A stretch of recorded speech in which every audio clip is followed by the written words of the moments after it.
It's time to play reality versus the news. Can you spot the difference? First, here's reality. North Korea has agreed to discuss denuclearization with President Trump. The U.S. added a whopping 313,000 new jobs in February, and the unemployment rate remained at a 17-year low. After 40 years, the black-white labor participation gap has virtually vanished. After Donald Trump moved to impose steel and aluminum tariffs, our European allies are offering to negotiate and give us better deals in order to avoid the tariffs. So that's reality. Here's the news. 60 Minutes is doing an interview with a porn star who says she had sex with Donald Trump. This is very important because no one would ever have thought that a Playboy billionaire with 3 wives would have sex with a porn star. The New York Times, a former newspaper, has not let this important story slip by them. No siree, Bob. Maureen Dowd wrote an op-ed entitled "The First Porn President," Maureen having apparently forgotten the last porn president whom she voted for. Charles Blow's op-ed is entitled "Melania Knew." It reads in part, "Dear America, come on, you can't be serious. The ongoing saga over a president, a porn star, and a payoff is so lewd and tawdry that it can't simply be added to the ever-expanding list of horrible misbehaviors of a womanizing misogynist. America, this is not about partisanship. This is about principle. Each of us must proclaim that this situation is over the line, that women matter, that their voices and their stories matter, that propriety, honor, and character matter." Unfortunately, most of Dear America couldn't read the rest of Mr. Blow's fine article because they were too busy going to their new jobs and celebrating the fact that they weren't going to die in a North Korean nuclear holocaust. But I'm sure whatever Mr. Blow had to say was very important too. Now, my point is not that important things are going on in the world while the media is following its own fetid and obsessive hatred of the president into a mental cesspit of such trivial vulgarity that their relationship with the porn star is worse than anything Trump could have done with her. Oh, wait, that is my point. Yeah, that's my whole point. I'm done now. Trigger warning. I'm Andrew Klavan, and this is The Andrew Klavan Show. I feel hunky-dunky, life is tickety-boo. Birds are winging, also singing hunky-dunky-doo. Ship-shaped, tipsy-topsy, the world is zippity-zing. It's a wonderful day, hurrah, hooray! It makes me want to sing. Oh, hurrah, hooray! Oh, hooray, hurrah!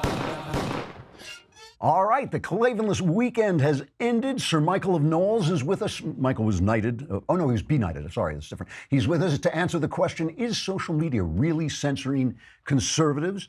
Meanwhile, do you remember when America's schools would teach you about patriotism and history, and you'd say the Pledge of Allegiance and maybe even say a prayer? Of course you don't, but I do. we used to walk 6 miles in the snow to get there. I didn't do that. But anyway, American schools are not anything like that anymore. And we grew up knowing that, we grew up in safety. We knew that learning was more than propaganda. And even though technology continues to offer new opportunities for learning, I think we can all agree that traditional moral values, which once were woven into the fabric of the classroom, have practically disappeared. This is true. We all know this is true. I mean, they're not teaching what they taught us. I was so well taught in American patriotism that I actually was in 7th grade before I realized that Washington cutting down the cherry tree didn't actually happen. It was just a story. But this is why, because things have changed so much, you should consider Freedom Project Academy's fully accredited Judeo-Christian classical online school that covers kindergarten through high school. This is an incredible interactive education where students attend live classes every day with teachers and fellow classmates from across the country. And of course, you can be there too. FPA doesn't accept a penny of government funding, which allows them to stay committed to teaching students how to think, not what to think. Families can enroll students full-time, or you can start with a single class. It's entirely up to you. Here's what you should do. Go to freedomforschool.com, freedomforschool.com, and ask for a free information packet from Freedom Project Academy. Enrollment ends in July, but classes fill up fast. So go to freedomforschool.com and get their free information packet, freedomforschool.com. And don't forget to tell them that I sent you so they know that people are listening to our sponsors and they'll keep our show on the air. I have to, at the end of commercials, I'm always telling people how to spell Klavan. There's no E's in Klavan, Klava.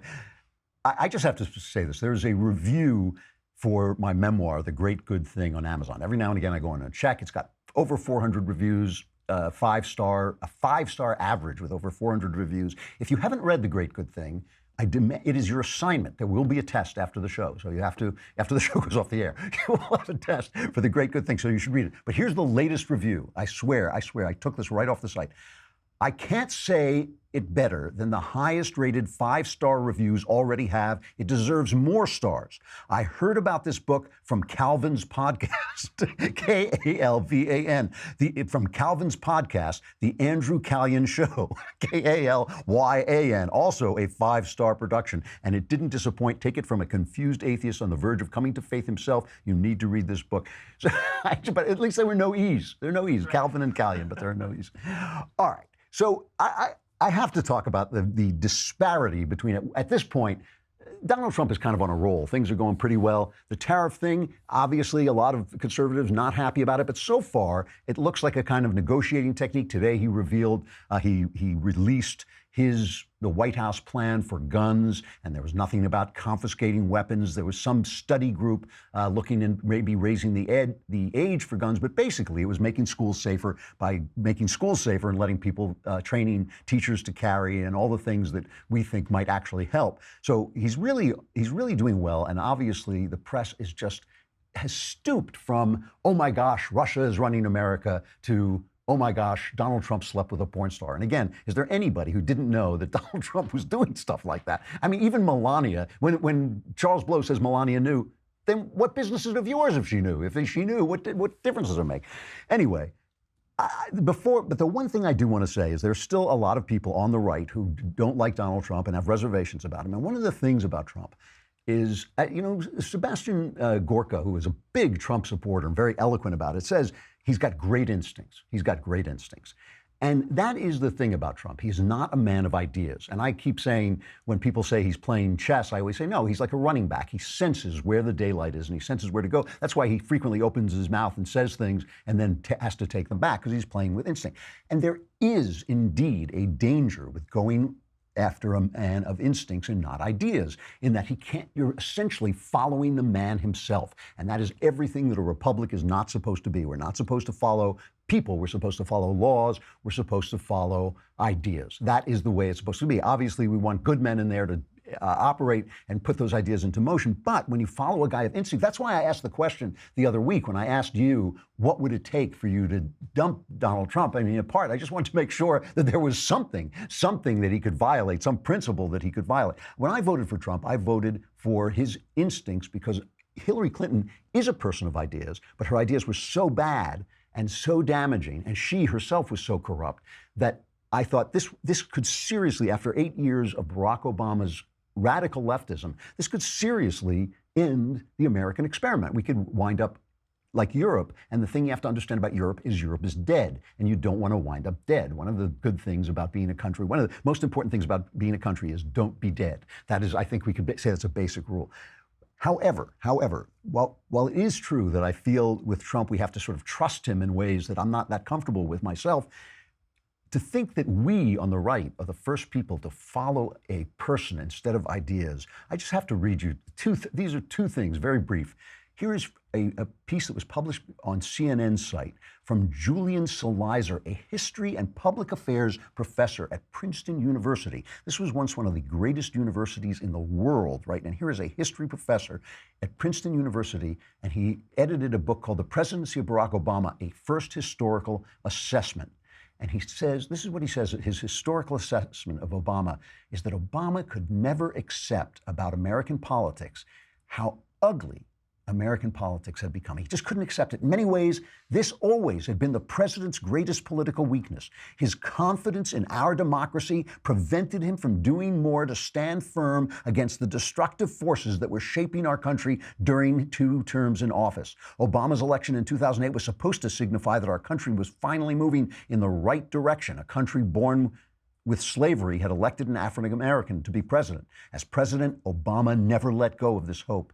That was what made him so endearing to millions of Americans and shaped much of what he did in the Oval Office. Obama had clearly articulated his understanding of the nation when he came into the spotlight during the Democratic night. He was just too good for this world. That was the problem with Barack Obama. He was just, I mean, can this guy hear himself? Can he hear himself? This is the guy who, used the IRS to shut up his opponents, who used the Justice Department to make sure that none of his people got indicted for the obviously illegal things they were doing, including Hillary Clinton. I mean, he was just too good for this world. This is the other thing. I remember not that long ago, Jill Abramson, who had been the editor of the New York Times, saying the New York Times plays it straight. We're not on the left, we're not on the right.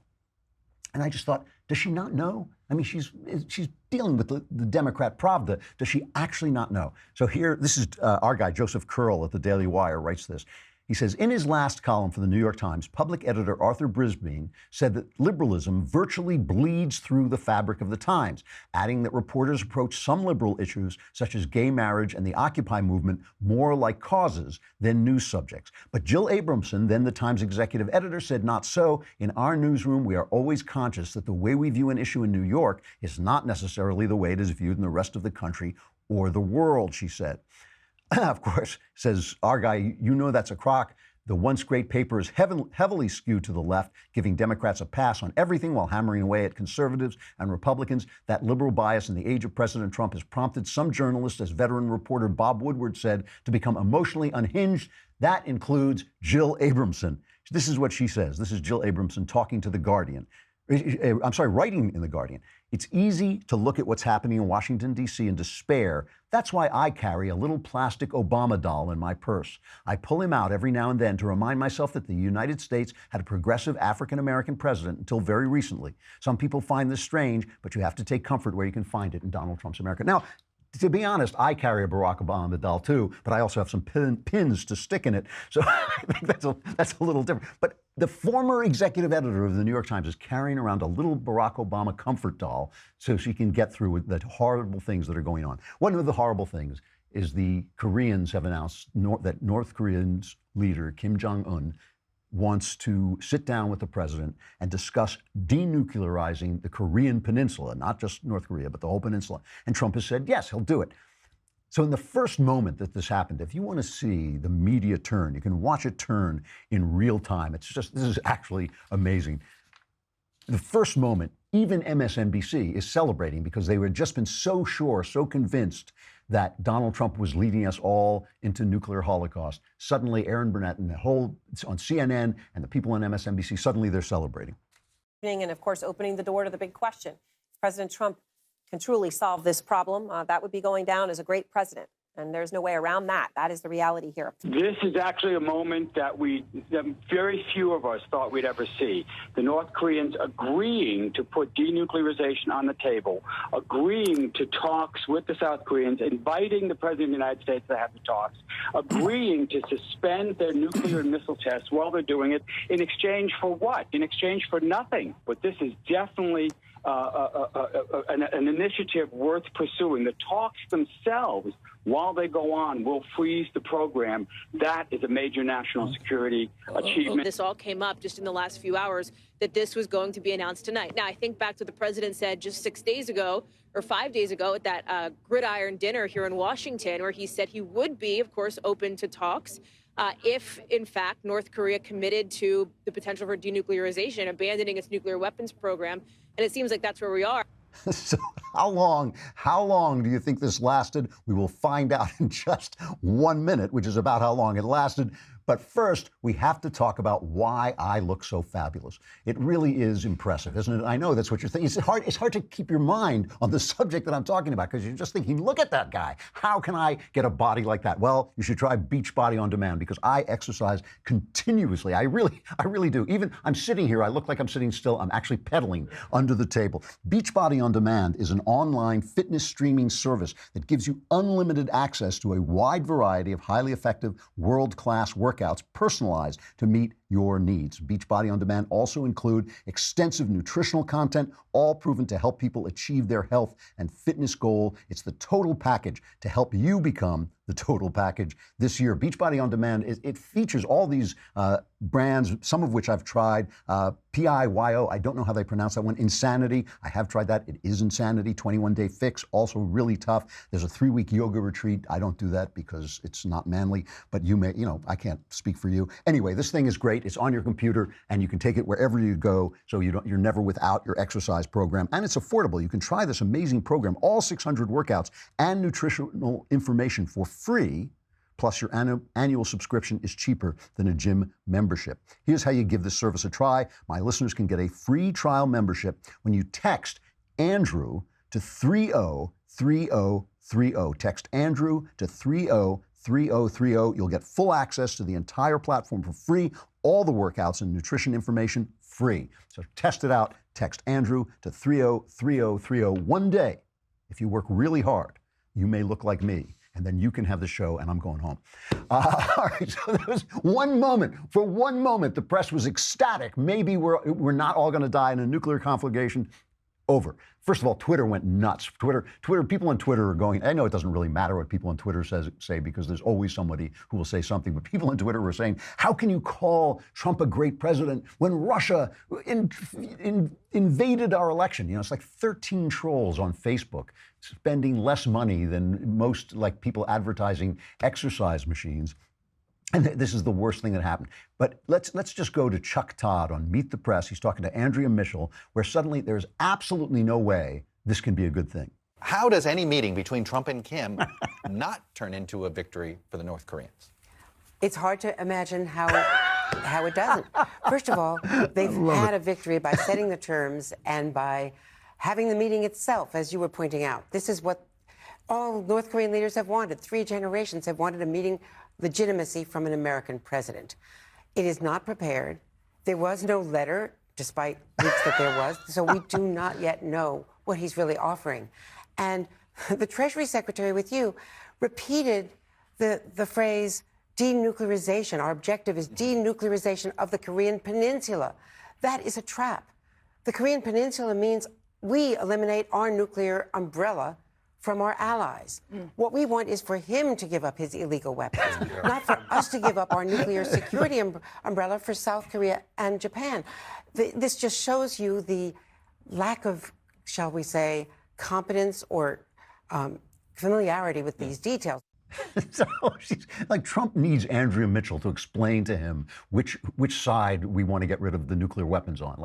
That's thanks, Andrea. I didn't think of that. You want to see hypocrisy in action? We have to travel. Let's travel to Knucklehead Row for the op-ed page in the New York Times.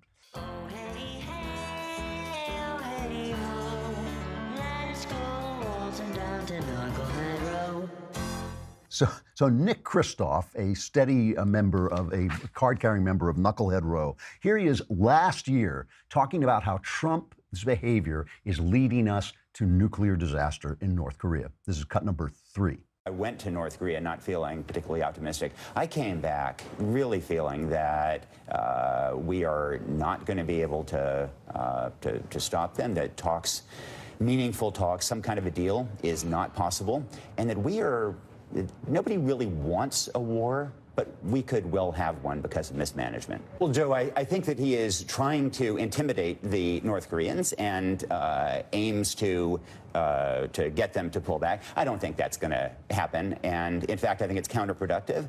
This is their turf of these kind of threats, and it does play into their narrative. This gives them legitimacy to pursue the kind of nuclear policies that they are pursuing, and puts us all on the edge of a cataclysm. Kristof keeps pushing talks. We've got to have talks. We've got to have talks. They announced they're going to have talks. Here is Nick Kristof after the announcement. I think, frankly, it's a dangerous gamble and a bad idea. And in some ways, I can't believe I'm saying that, because for years I've been arguing that we need to have direct talks between the U.S. and North Korea. But direct talks are one thing, and we need to have those negotiations, but any summit should be carefully preceded by going through what the deliverables are. And this is essentially a gift to North Korea. North Korea craves the recognition. It wants to be seen with its leader standing side by side with an American president. And it's fine to have that as the outcome of a long process where we get what we want. But to give that away without getting anything back at the beginning, I think is a mistake. Just on general principles, if you get everything wrong up to an event, after the event, shouldn't you just start to listen instead of talk? You know, I have to say, I seriously wonder now whether the New York Times has issued actual marching orders telling people that they are not allowed to say anything nice about Donald Trump. I've seriously begun to wonder. Ross Douthat, Bret Stephens, they have lost their mind. I mean, Bret Stephens goes over there, a conservative, you know, with some kind of liberal conservative, I guess you'd call him, and suddenly he wants to repeal the Second Amendment. Ross Douthat, who's a really smart guy, has suddenly lost his way. You know you've gone nuts when the only person talking sense on your side is Bill Maher. Here's Bill Maher's perfectly sensible reaction to the announcement. Fat man and little boy are going to have a date. It looks like Trump is going to travel to North Korea in May. And of course, there are reasons, 100 reasons why this is dangerous. We're talking about, after all, a family that has reneged on every deal they ever signed. And Kim Jong-un can't be trusted either. But you know what? I was watching all the cable news last night, and to all these liberals who are reflexively hating on this, A, Obama, remember him? Proposed the exact same thing in 2008, and they loved it. And B, you know, fuck you. You don't live on the West Coast, where a nuke can get here faster than an Uber from North Korea. I mean, what is this bullshit? No president has ever done this. Yeah, and they all failed. So I'm going to file this one under so crazy it just might work. This is the only guy.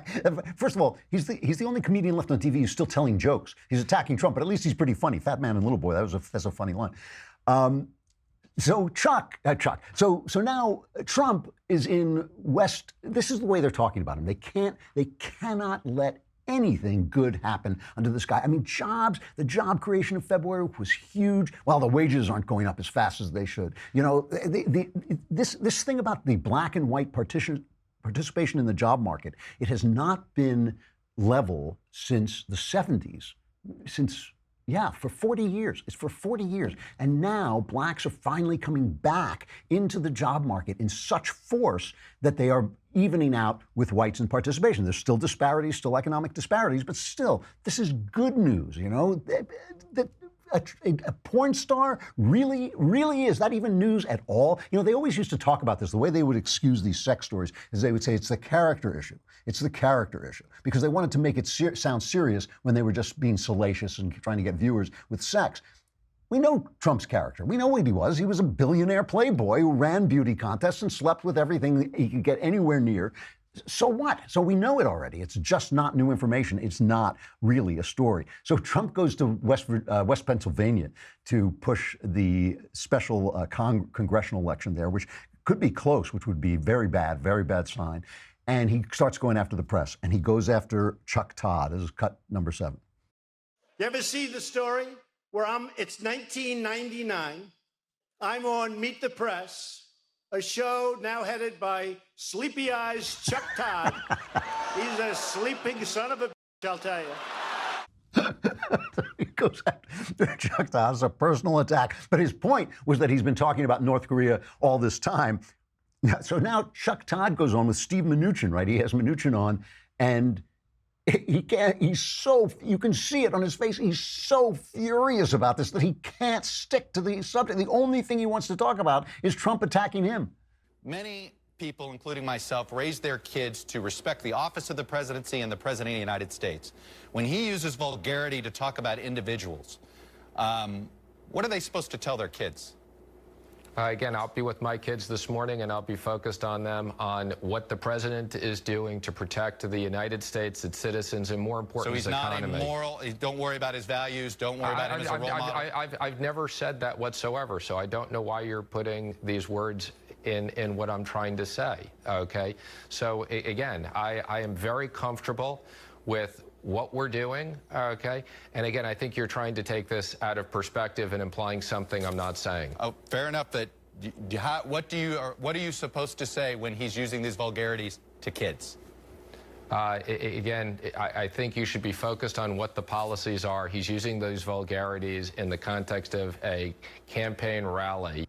So what is Trump supposed to tell his kids when Chuck Todd literally can't imagine how a negotiation between the U.S. and North Korea could ever result in anything good? I mean, you know what they're like? They're like little kids who hit their big brothers, and their big brother finally turns around and smacks them one, and they're like, you can't do that. You hit me. You know, it's like the idea is that you're supposed to be able to attack Republicans. You know, I started this show by saying there's serious issues about Trump that we should really be talking about.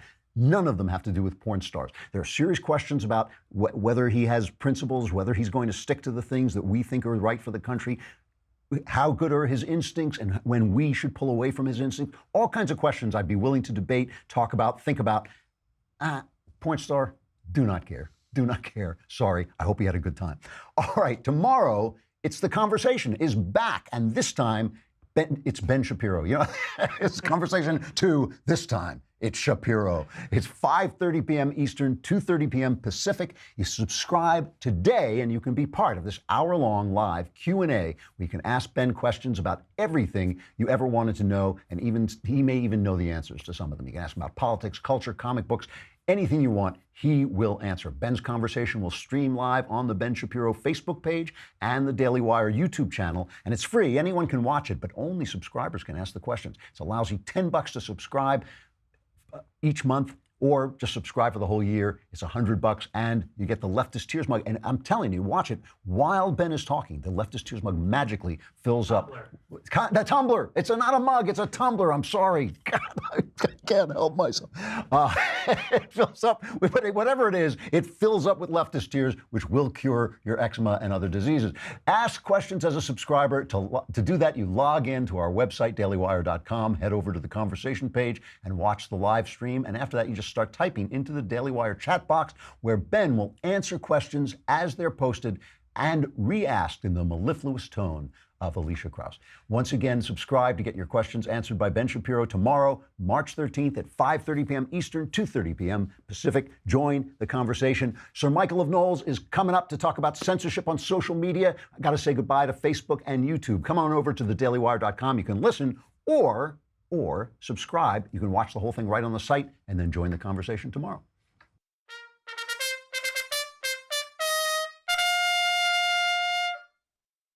All right, we've got there you are. For a minute, I had a picture of Steve Mnuchin there, and I thought you have turned into a strange pasty-faced zombie. I don't know what. So here's the thing. I wanted to ask you about this because conservatives do have a tendency to get a little in their own space. They're talking to themselves, and they start to think there are conspiracies. Someone pointed out to me the other day that if you Google the image for white couples, you get mixed race couples. You get a white person and a black person together. Whereas if you Google Asian couples, you get Asian people. But it's very possible that happens because it will also turn up the same thing for black and white couples. So in other words, the algorithm hears black and white couples and just gives you the last two words, white couples. So it's possible that's actually not intentional. So I wanted you to look into whether or not we are being censored on social media. What did you find? Well, I'll tell you what couldn't be coincidental is that when you search for conservative news on Google, you get mixed search results. You get some real news and you get some fake news too. Yeah. So just on this one point, if you search for the Daily Wire, say, you will immediately get left-wing so-called fact-checking websites, which aren't they're just opinion columns, but they call them fact-checking now because we've gone fully Orwellian. Yeah. And when you search for conservatives, you'll get those left-wing opinion columns. But when you search for left-wing news and left-wing outlets, you don't. You get the left-wing outlet. No. If you search for Huffington Post, you get the Huffington Post. If you search for the Daily Wire, you get PolitiFact or some of the other left-wing fact checkers. Right, because they are left-wing. That's right. Yeah. I mean, that is no coincidence. That was a particular decision by Google. I will say, though, sometimes we go too far. It's easy to say all of social media are stacked against us. All of these tech giants are trying to kill us. we should be precise in what we're saying, because that isn't quite right. The situation is terrible, but that isn't quite right. There was this excellent piece in Wired magazine that came out a few days ago, and it's on Facebook's evolution and how they got to this new algorithm which is killing publishers. It is one of the first instances of journalism I've seen in a very long time. Surprisingly. I saw this piece. It was great. It was a very good piece, Yeah. and it traces that evolution. What we can see from Facebook is that they're killing all publishers, but not just conservatives, even though conservatives bear the brunt of it. What I mean by that is Facebook has an open platform for a while. When it was first started, it was basically an open platform. In an effort to kill Twitter, Facebook decided to start serving more news in its news feed. That's when you got fewer cat pictures and fewer pictures of your nephew or whatever, and you started getting news. Then all hell broke loose when a contract employee of Facebook took some screenshots of emails that went out to the team. I will assure you, at Facebook offices, there's a lot of left-wing propaganda on the walls. You'll see things all about how important it is to say Black Lives Matter, how it's awful to say that all lives matter, a lot of, rainbow flags and transgenderism's great, and, it is fully left-wing in that environment. So this contract employee starts taking a couple screenshots, he leaks them to Gizmodo, not thinking that, maybe the largest tech giant on the face of the earth can find your G-chats. So they call him up, they say, hey, did you leak to Gizmodo? He says, what? Who's Gizmodo? Gizmodo who? And he says, we have all of your information, dum-dum, we're Facebook. So they fire him. And now, all of a sudden, this starts to leak. So Gizmodo runs a piece on this. There's a lot of information now that Facebook is selecting news stories in trending news. This came up in 2016. It's selecting news stories for to benefit Hillary Clinton, to benefit the left wing, to hurt conservatives. All of this leaks, so Zuckerberg freaks out. He invites a ton of conservatives to a meeting at Facebook. So you remember that big meeting with Glenn Beck was there? Yeah. Glenn was very impressed. But he was very impressed, that's true. And but Facebook, because they're pretty crafty, they invited a bunch of conservatives intentionally who would all fight with each other. As conservatives, if you get two conservatives in a room, they're going to fight with each other. Exactly, yeah. So they do this. Nothing really comes of that meeting, as you recall. Glenn Beck was impressed with him. Other people said it was a farce. Nothing happened. They continued to select against conservatives. Then Rupert Murdoch, head of News Corporation, threatened Zuckerberg and said publishers weren't making enough money. All the meanwhile, publishers are slowly putting all of their ad revenue through Facebook. Facebook created a mechanism called Instant Articles, whereby they started hosting all of the ad revenue for these publishers. So now they've got them on the hook. All of a sudden, Facebook doesn't want to be seen as anti-conservative, so they hire some journalists to clean it up. Of course, they hire Snopes. Of course, they hire CNN employees. Do they not? This is the thing that kills me. I mean, Jill Abramson, we were talking about the fact that she's walking around with a Barack Obama doll in her purse, but she thinks the New York Times is a straight arrow publication. I mean, do they not know? In fairness, I walk around with a Barack Obama doll. It's a little voodoo doll that I start poking. I said that, yeah. I beat you to that joke. Did you? Damn. Too bad. Great minds think alike. Great minds think alike, yeah. So, but I mean, do they not know that this Snopes is a left-wing site? It is hard for me to imagine that they don't know, but it is a bubble. I mean, clearly, I know that Mark Zuckerberg reads the news because all the news goes through his website, but it is quite a bubble. Maybe Mark Zuckerberg is prey to that as well. They certainly don't have any respect for right-wing views. We know, I'm having Austin Peterson on the show. He's a candidate for Senate in Missouri. He's a libertarian. He gave a gun away as part of a fundraiser on his Facebook page, and Facebook shut him down.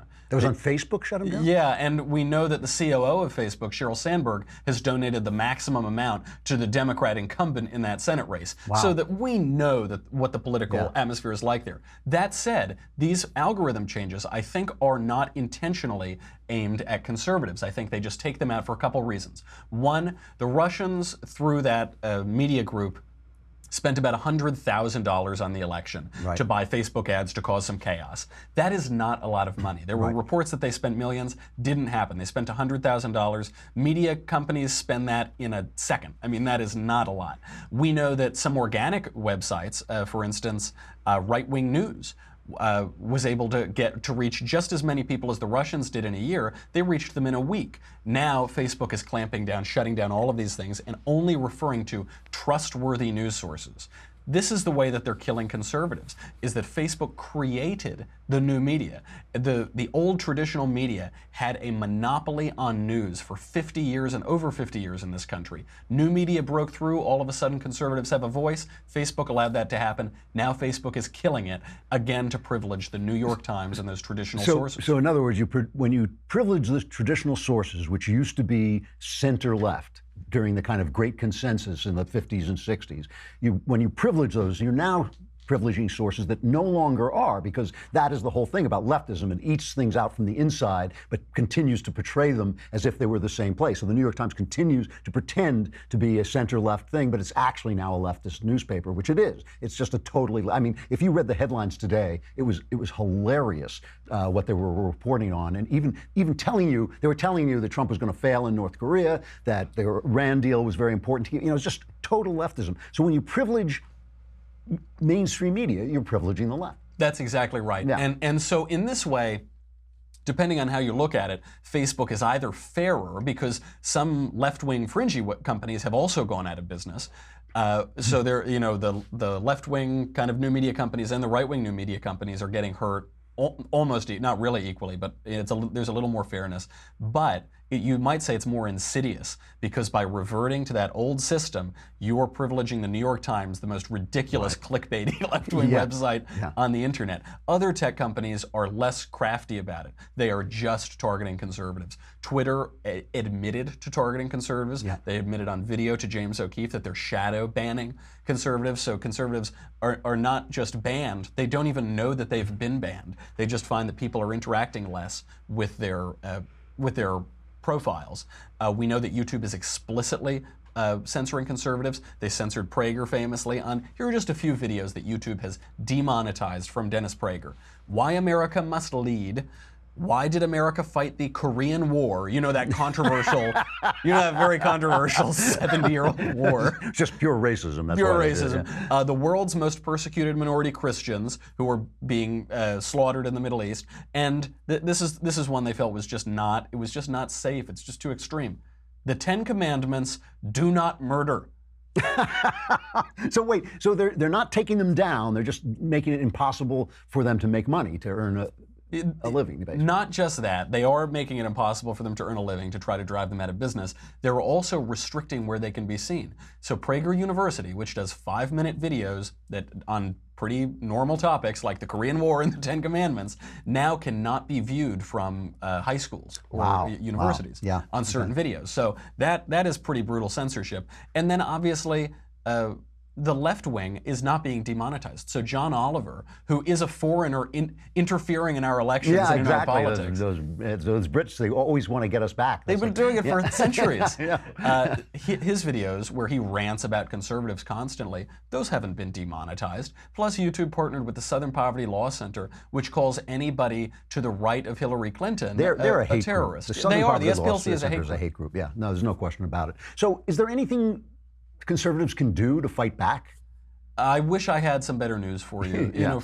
Frankly, these people have a monopoly on information. And I'm not suggesting that we can break them up as a monopoly, because you'd have to show harm to the consumer. You'd have to show who the consumer really is. There is going to be a lot of legal work that has to happen to figure out how to deal with these new media companies. They're so disruptive. The one thing we can do, though, and the one place where they should be regulated, is that Facebook is the largest publisher in the history of the world. The reason that Facebook has tried so desperately to both not target conservatives explicitly and certainly not to appear that they're targeting conservatives is that they want to remain a technology company and not a publisher. Doesn't matter. They are the largest publisher in the history of the world, and they're not regulated at all as a publisher. That has to change. That's one way to fight back. You can try to start your own Twitter. You can try to start your own YouTube. There will be a ghettoizing effect because the whole way these networks work is that everybody's there. Right. That's all of their value. Is that going to work for conservatives? There's a company called Gabby that has tried to become the conservative Twitter. Hasn't really worked thus far. I think probably the stronger way to do this is not to try to target these people with regulation, but to apply regulations fairly or even close to fairly to these major companies, and you might see a leveling out and a decrease in the capriciousness that is going on at Facebook and YouTube. That's really interesting. And your argument about the mainstream trusting in the mainstream media because they've been around for a long time. It really is basically like it's 1770 and the broadsides are going back and forth, and we'll only trust stuff that comes from the Crown because that's right. You can always trust the Crown. Yeah. For my money, this is really the most insidious strategy. Yeah. If Twitter and Google were smarter, they would be taking this up because it's so defensible for people to say, well, they're just going to the trusted news sources, and they're able to achieve exactly the same result much more effectively. Michael Knowles, the Michael Knowles Show, coming up with Austin. Who is coming up? Austin Peterson, Libertarian candidate for president, and now a Republican candidate in Missouri. And we're going to talk about exactly this problem, his experience of it, and what he thinks of 2018 elections. Cool. Really interesting, Knowles. Thanks a lot. All right. And with a natural segue, we go right from Michael Knowles to our crappy culture.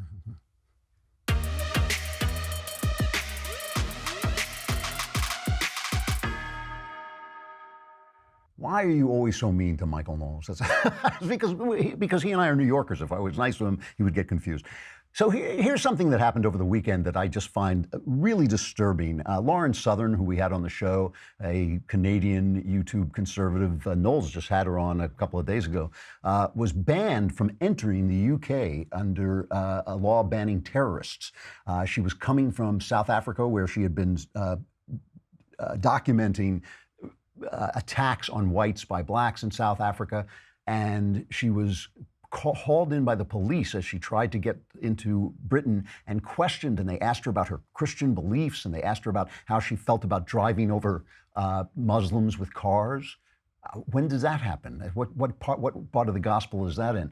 So, and then they banned her, and they banned her, and they banned two other people who identify more as identitarians, which is basically a new word for white supremacists, as I believe, white nationalists, not white supremacists, white nationalists.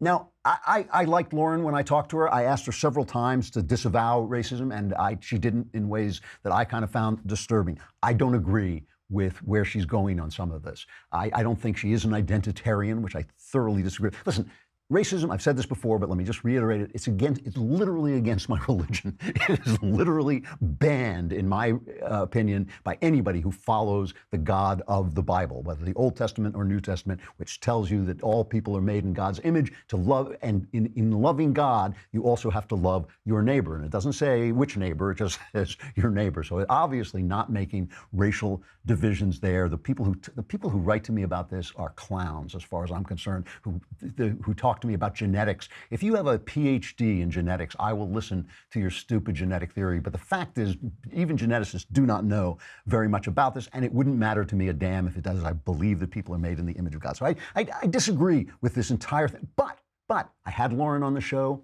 I didn't debate her. I just let her say what she had to say. I always challenge people. I try to ask challenging questions. I don't debate. I'm not a big debating guy because I don't like conversations where the purpose is to win.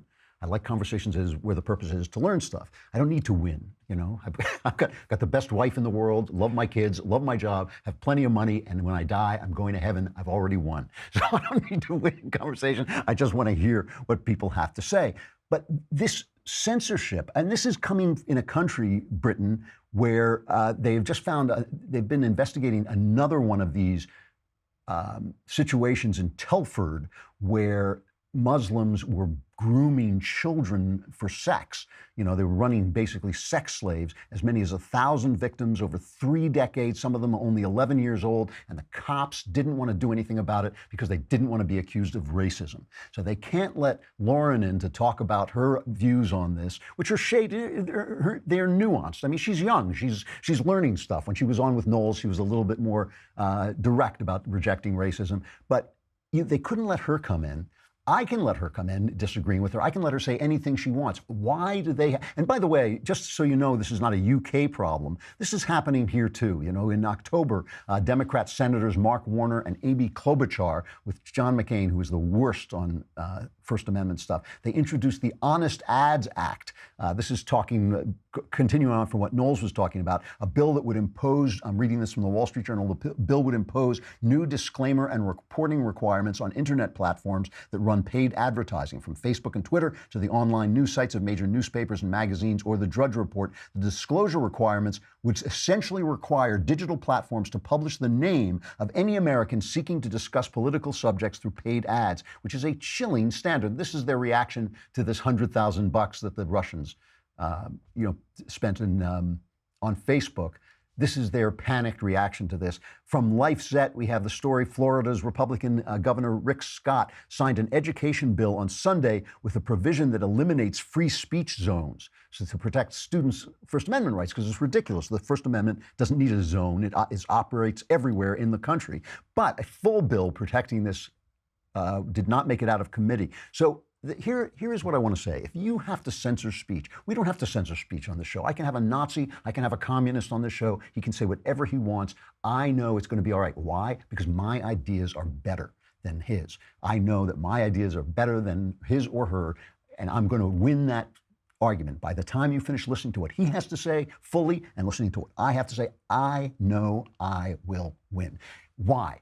Because I believe that all people are children of God, because I believe they're all made in God's image.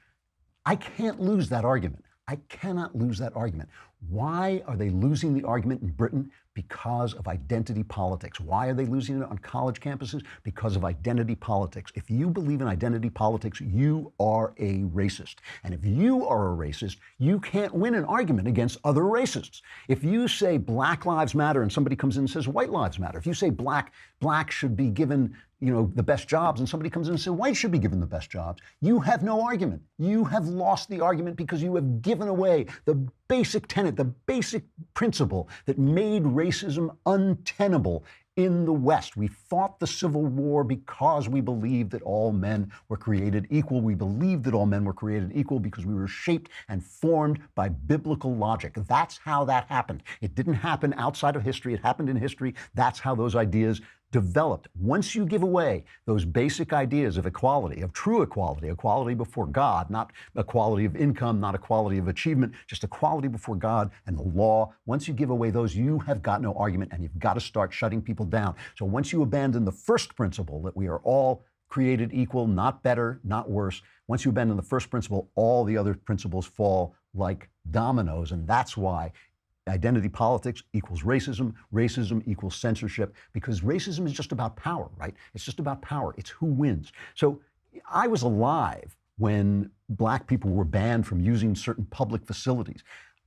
I have no idea how, as a parent, you would explain that to your child. Oh, you can't go into that bathroom because your skin is brown. You can't have this because your skin. I don't know how you explain that. That was an evil.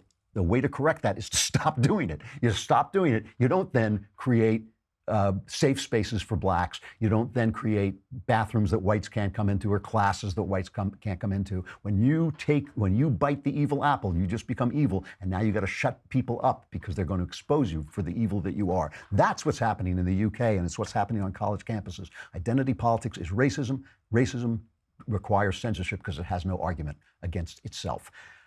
Tomorrow, we have Christian Toto on to talk about the movies and the culture. Excellent. I'm Andrew Klavan. This is The Andrew Klavan Show. Be there then.